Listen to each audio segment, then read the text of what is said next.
প্রচণ্ড গরমে আমাদের করণীয় কি? এই বছর যে পরিমাণ গরম পড়তেছে, বিশ্লেষকরা বলেছেন অতীতের বছরগুলোর তুলনায় এবছর গরমের তাপটা অনেক বাড়বে। অনেক মানুষ হিট স্ট্রোক করে মারা যাবে। গত কয়েকদিনে বেশ কিছু মানুষ হিট স্ট্রোক করে মারা গিয়েছে। এর মাঝে আমাদের কুমিল্লায় একজন হিট স্ট্রোক করে মারা গিয়েছে। প্রচণ্ড গরমের মাঝে আমাদের করণীয় কি? আমাদের এটা জানতে হবে।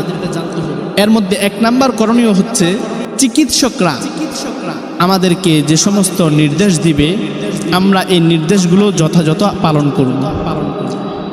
যেমন লেবুর শরবত, গরমের জন্য লেবু অনেকটা উপকারী। লেবুর শরবত আমরা বেশি বেশি করে খাবো, বেশি বেশি পানি খাবো। আবার ইহুদিদের কোনো পণ্য শরবত মনে করে খাওয়া যাবে না। ইহুদিদের পণ্য আমরা খাবো না, লেবুর শরবত খাবো, ঠান্ডা পানি খাবো। অর্থাৎ চিকিৎসক, স্বাস্থ্য নিয়ে যারা গবেষণা করে তারা যেগুলো আমাদেরকে নির্দেশ করবে আমরা সেগুলো খাবো। দ্বিতীয় নাম্বার, এই প্রচণ্ড গরমে আমাদের যেটা করণীয় সেটা হচ্ছে আমলের প্রতি ধাবিত হওয়া, সবর করা, ধৈর্য ধারণ করা এবং আল্লাহ পাকের প্রতি ঝুঁকে যাওয়া। আমাদের মাঝে সবরও নাই। যখন অতিরিক্ত গরম পড়ে তখন মানুষ গরমকে গালাগালি করে, গরমকে মানুষ গালাগালি করে। কারেন্ট যখন চলে যায় কারেন্টকে মানুষ গালাগালি করে, কারেন্টের মা বাপ নিয়ে গালাগালি করে। এটা আমাদের দেশে হয় এমন। তো এমনটা করা যাবে না। গরমকে গালাগালি করলে গরম কমবে না, বরং বাড়বে। কি বাড়বে? আরো মাথা গরম হয়ে যাবে বেশি, মেজাজ গরম হয়ে যাবে বেশি। তো গরমকে গালাগালি করে কোনো লাভ নেই।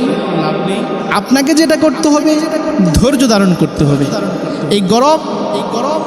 এই গরমের সময় ধৈর্য ধারণ করে ইবাদতের দিকে যদি ঝুঁকতে পারেন তাহলে হয়তো আল্লাহ পাক গরমটা কমিয়ে দিবে। তৃতীয় নাম্বার, বেশি বেশি গাছ লাগানো।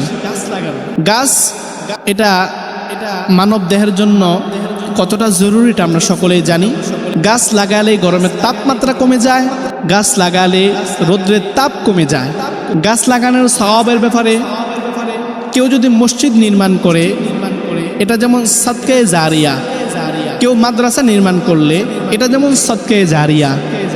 মসজিদ নির্মাণ করার ক্ষেত্রে টাকা ব্যয় করলে এর সওয়াব যতদিন মসজিদ থাকবে ততদিন তার আমলনামায় যাবে। যতদিন গাছ থাকবে, যতদিন এই গাছ ফল দিবে, যতদিন এই গাছ ছায়া দিবে, ততদিন যেই ব্যক্তি গাছটা লাগিয়েছে তার আমলনামার মধ্যে সওয়াব সদকা হিসেবে যাবে। তাহলে এই গরমের মধ্যে আমাদের আরও একটা করণীয় থাকবে, সেটা হচ্ছে আমরা বেশি বেশি করে গাছ লাগাবো। আমরা গাছ লাগাবো। আপনার যদি জায়গা থাকে নিজের জায়গায় লাগান। নিজের জায়গা নাই, টাকা আছে, অন্যের জায়গায় নিজে গাছ কিনে নিয়ে গিয়ে লাগান। ওনাকে বলবেন আপনার জায়গায় গাছ লাগাইলাম, গাছের মালিক আপনি, আপনাকে মালিক বানিয়ে দিলাম, আমি শুধুমাত্র মানব সেবার জন্য সদকায়ে জারিয়া হিসেবে গাছটা লাগাই দিলাম। প্রচণ্ড গরমের মাঝে আমাদের চতুর্থ নম্বর যে করণীয় সেটা হচ্ছে গ্রীষ্মকালে দিনটা অনেক বড় হয়, রাত অনেক ছোট হয়। গরমকালে রাত্রিতে তাড়াতাড়ি ঘুমিয়ে যাবেন যেন ফজরের নামাজটা যেন কাজা না হয়, ফজরের নামাজ যেন ছুটে না যায়, এদিকে খেয়াল রাখবেন। আর সর্বোপরি কথা থাকবে এটাই যে প্রচণ্ড গরমের মাঝে যেভাবে থেকে সুরক্ষা রাখা যায়, যদি ছাতা ব্যবহার করলে আপনি সুরক্ষিত থাকতে পারেন তাহলে ছাতা ব্যবহার করবেন। যদি সাথে পানি রাখলে আপনি সুরক্ষা থাকতে পারেন তাহলে সাথে পানি রাখবেন।